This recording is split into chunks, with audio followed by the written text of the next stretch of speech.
Today we're covering the case of Tatsuya Ichihashi, a case known for its uniquely bizarre and disturbing details. When 22-year-old Lindsay Hawker traveled to Tokyo to teach English, it was supposed to be the start of an amazing adventure. Instead, it would turn into something so unimaginably horrific, it would become the subject of a best-selling memoir and later a movie. As for Lindsay's killer, his desperate attempts to avoid identification were so gruesome they'd earn him a near cult hero status. So prepare yourselves. This is the disturbing story of Tatsuya Ichihashi.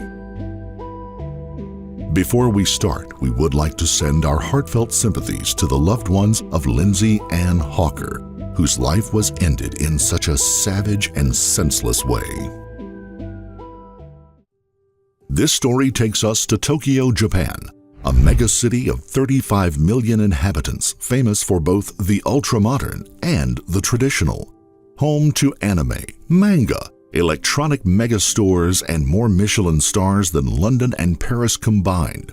Tokyo is a 24-hour metropolis that combines millennia-old traditions with futuristic technology. Neon-lit skyscrapers sit side by side to historic temples. It was to the Edogawa ward of Tokyo that 22-year-old Lindsay Hawker arrived in October 2007, ready to start her new job at the Tokyo branch of Nova, Japan's largest private English school. Lindsay was from a town near Coventry in Warwickshire, England, where she had grown up in a close-knit family with parents Bill and Julia and two sisters. Lindsay was known for her boundless enthusiasm for life. She was also bright and ambitious, graduating with a first-class honors degree in biology from the University of Leeds in the summer of 2007. After years of studying, Lindsay was ready for a change and made plans for a world trip with her boyfriend of 4 years, Ryan Garside. Lindsay would set off first, heading to Tokyo, where she would teach English before her boyfriend would join her the following summer. Lindsay adapted fast to life on the other side of the globe. She made solid friends with her two roommates with whom she shared an apartment. Her employers at Nova said she put every effort into her new role. She communicated daily with her friends and family about life in Tokyo. In one email to her sisters, she described how the city of Tokyo felt safe and secure, safer, in fact, than Britain.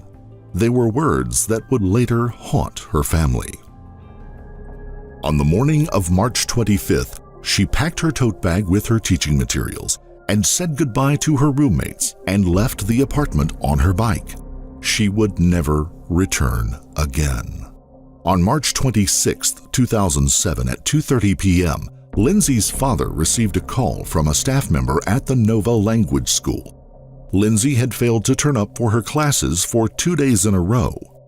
Her roommates had already tried to contact police when Lindsay had failed to return home from work the previous evening, but the message had not been conveyed to the proper authorities within the department. Lindsay's family were distraught. Her father booked a flight to Tokyo for himself and Lindsay's boyfriend, Ryan.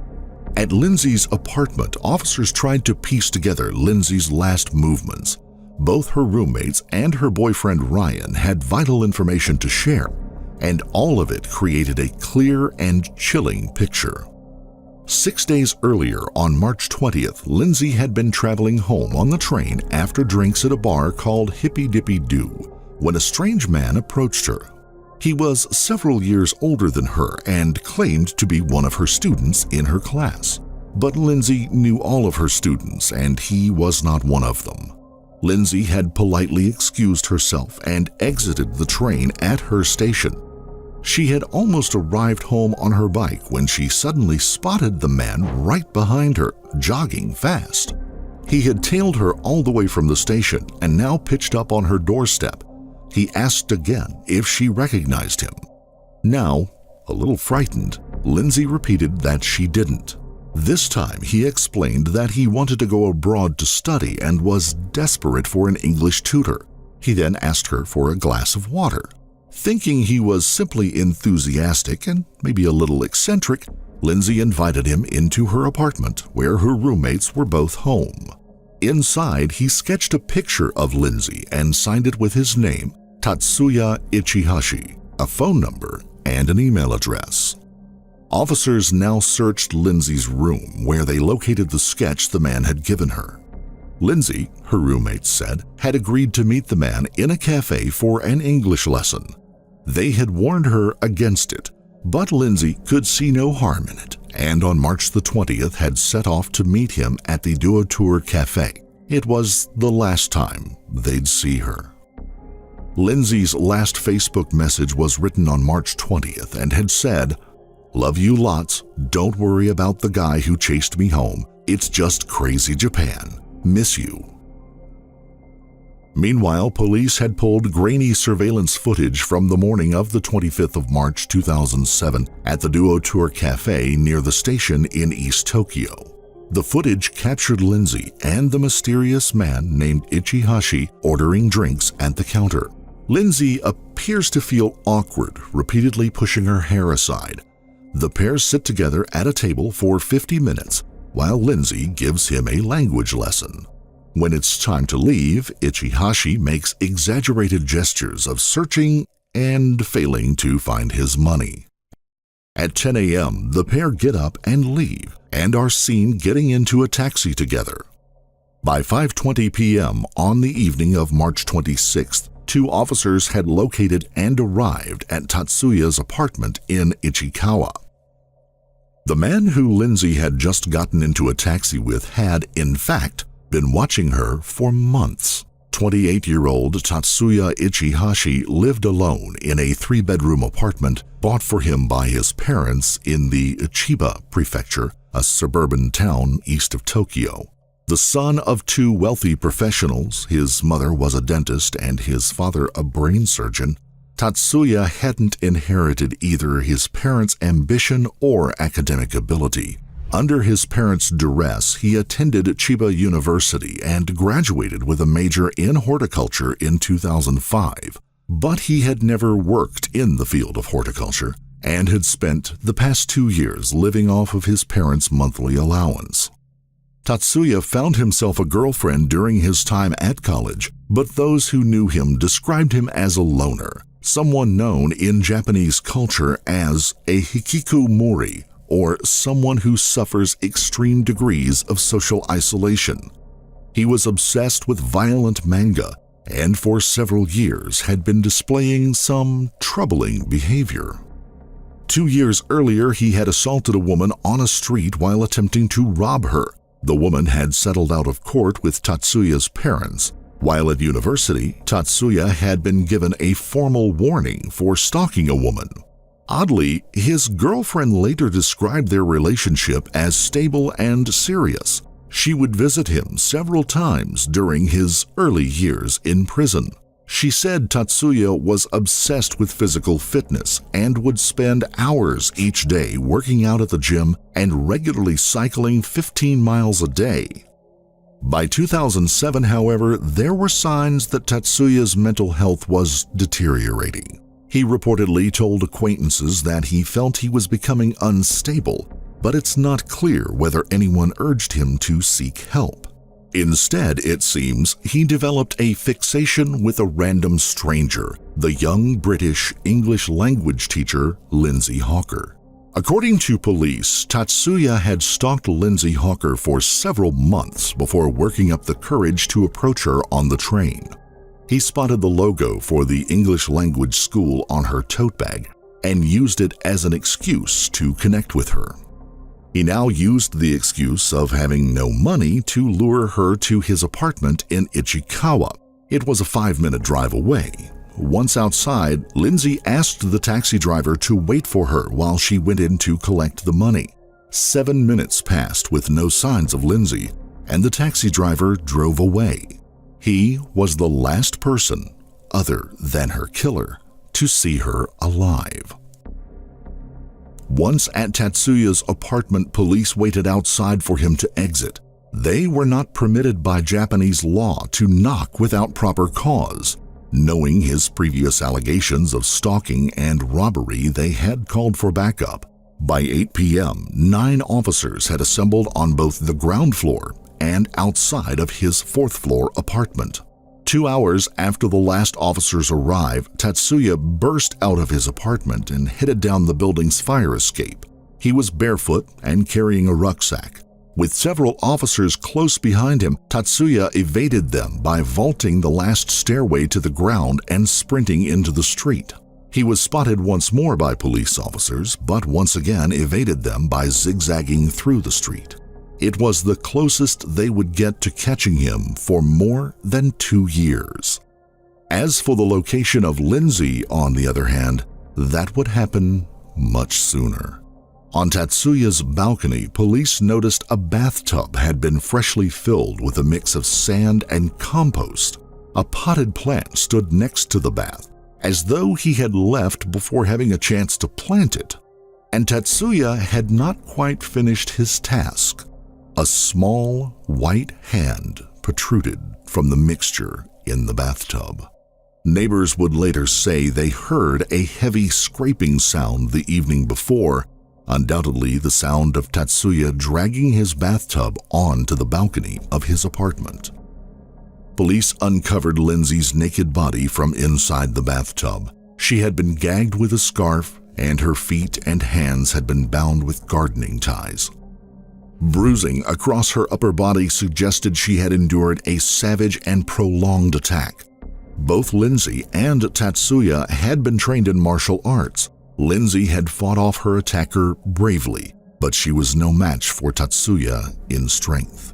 Egg-sized bruises on the left side of her face suggested that she had been struck repeatedly with a fist, while lesser marks on her upper body were likely the result of collisions with furniture. She had been raped and strangled so violently that the cartilage in her neck was broken. Her head had been shaved and her hair placed in a plastic bag. Her belongings were found strewn about the room. At 3 a.m. on March 27th, Lindsay's parents received the call no parent ever wants to receive. A body had been found. The trip they had booked to search for their daughter now became a journey to identify her remains. Her father, Bill, said that when he saw her, "I knew it was Lindsay because she was so tall and because she was my daughter. But she was so badly beaten. My life, my soul, just fell from beneath me." Wanted posters containing images of Tatsuya now flooded Tokyo. Soon, 30,000 posters had been distributed nationwide. Some showed chilling pictures of Tatsuya in possible disguises, including the killer disguised as a woman. His images were broadcast across national and international news channels. Sightings of Tatsuya came pouring in from all over Japan. Multiple sightings placed him in Kabuki-cho, a red light district of Tokyo. Police investigated every lead, but he could not be located. Soon, there were rumors that he'd escaped the country or quietly killed himself. Days turned into weeks, and then months. By October 2008, 140 officers had been assigned to the investigation, but despite 8,000 reported sightings and widespread media coverage, police were no closer to finding Tatsuya. By the end of the year, the investigation was stalling. The desperate Hawker family launched a website appealing for information on Tatsuya Ichihashi's whereabouts. Tatsuya's parents, who had remained silent, now came under wrongful suspicion from the public. In response, his mother called a daytime television program and urged her son to give himself up. "It's Mom, Tatsuya," she said in an audio message. "Dad and Mom have decided to speak about our feelings, although we know you won't like this," she said before telling him to contact the police. Later, the couple appeared on television to apologize for their son's crime. In the lead up to the second anniversary, police printed out life-size cardboard cutouts of Tatsuya to try to raise awareness among the public. The Hawkers returned to Tokyo to plead for information on their daughter's killer. Police increased the reward for information leading to his arrest from 1 million yen to 10 million yen, or the equivalent of about $121,000. Meanwhile, a far sicker interest in the fugitive had been blossoming. Online fan clubs had begun popping up all over the internet, glorifying Tatsuya as an outlaw and a fugitive hero. He became known as Japan's most handsome criminal, nicknamed the Fugitive Sullen Prince and Lord Ichi, and even gaining popularity with young males. Blogs and support groups opened up, dedicated to the murderer. What no one knew, of course, was that the appearance of the man police had been hunting had changed quite significantly in the 2 years since they printed his face on wanted posters across Japan. According to an account he later published in a best-selling memoir, Tatsuya had initially wandered around Tokyo. With no money or credit cards and no passport that would enable him to leave the country, he hid out among the tramps in the Flophouse district of the Ibukari prefecture northwest of Tokyo. It was only when he saw his face plastered across wanted posters that he realized the scale of the manhunt. He took to living his life as a fugitive, covering his face beneath a hat, wearing glasses, avoiding surveillance cameras, and constantly staying on the move. He didn't contact a single friend or family member. But as the nationwide manhunt gained momentum, he turned to more drastic attempts to disguise his identity. He needed to change his appearance, he realized, and took on that task himself. Using a box cutter, he sliced the moles off of his left cheek, markings that had struck him as particularly prominent in his wanted pictures. He then cut off part of his lower lip with scissors in an effort to make them thinner. His first attempt failed when he was unable to push through the excruciating pain. But he did finish the job a few days later in a public bathroom. He then bound up his nose with a thread and needle to make it narrower. While his face healed, he wore multiple surgical masks. Traveling by train and bus, Tatsuya headed south, where he embarked on a pilgrimage of temples in the southwestern island of Shikoku.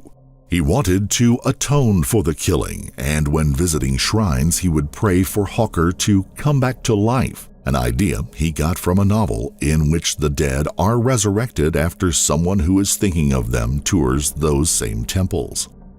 His paranoia over being recognized consumed him, driving him to seek out further changes to his appearance, this time with the help of a plastic surgeon, though for that he would need money.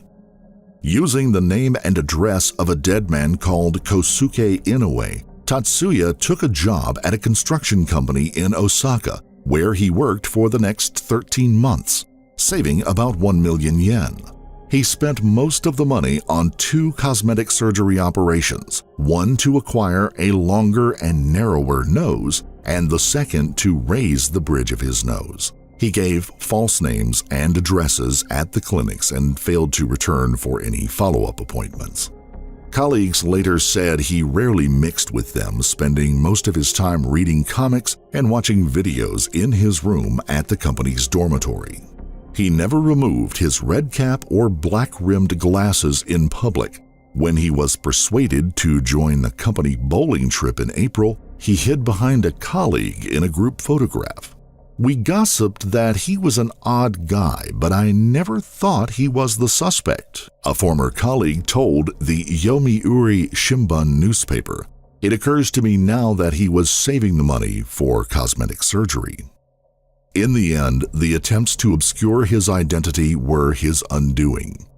Tatsuya visited a clinic in the southwestern city of Fukuoka in mid-October with a request to change the shape of his mouth. On October 24th, he visited a clinic in Nagoya where he had his nose uplifted. But staff at the clinic were intrigued by the strange scars on his left cheek where he had removed his moles. They reported his visit to police and submitted multiple pictures of the man who had visited their clinic. Police identified the man as Tatsuya. On the 4th of November 2009, police released the images to the press, disclosing that he had undergone plastic surgery. His new image was soon splashed all over the Japanese news. These images showed a very different Tatsuya Ichihashi. He was minus the 2 prominent moles on his left cheek. He had a thinner bottom lip, a higher bridge to his nose, and a double fold to his eyelids. Tatsuya wrote in his memoir that he froze when he saw the news on TV with his image. "My heart raced," he wrote. "I gazed at it trembling."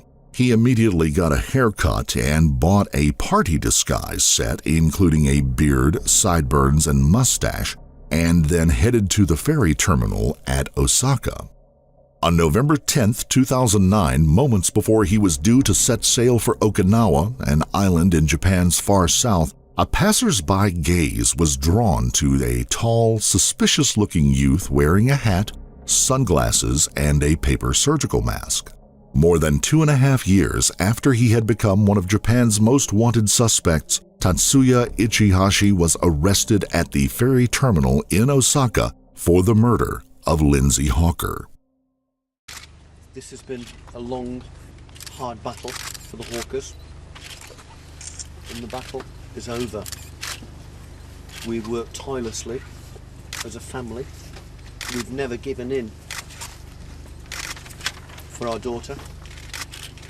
We've never given in. We wanted justice, and we've finally got justice. I'll also just like to thank the Japanese police.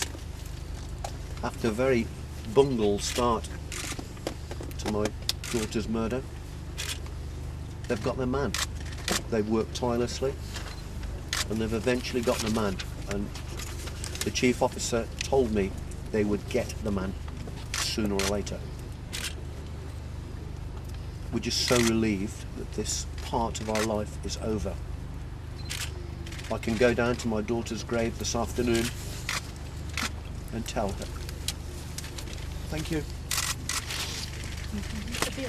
I'd just like to say, I'd like to echo what my parents have said, but also I hope that our case kind of gives other families some kind of hope.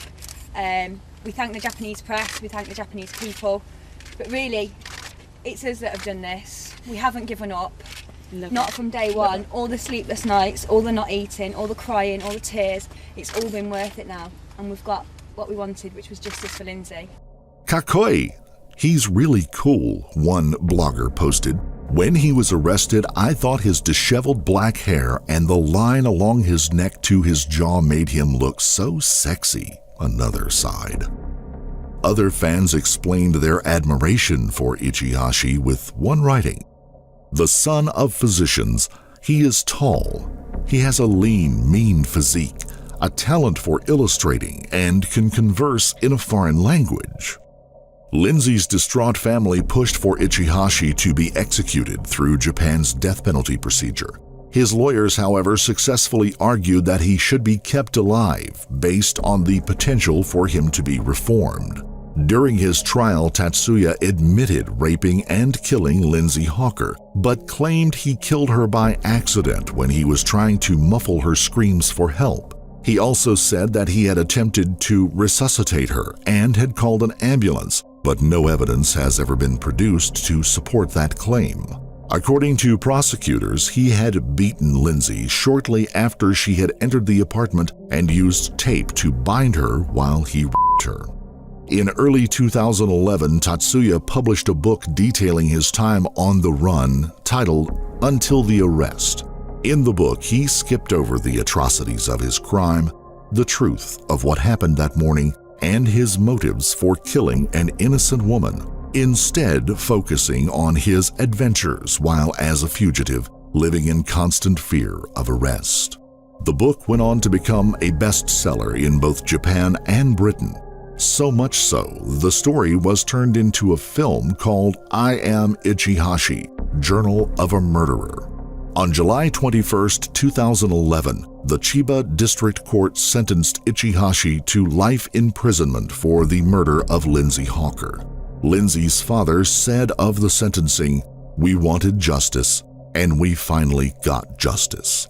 Her boyfriend, Ryan Garside, said he had made plans to propose to the English teacher who had been the best thing in my life. If you found this story compelling, don't forget to like the video. Comment down below your take on it, and please subscribe to the channel. Also, hit the notification bell in order to stay up to date each time we reveal a new shocking case. If you have a case you would like to see given more coverage, drop us a line in the comments. And thank you for your support. We are grateful for every one of our subscribers. So, until next time, stay safe and keep your eyes peeled. You never know what's lurking in the shadows.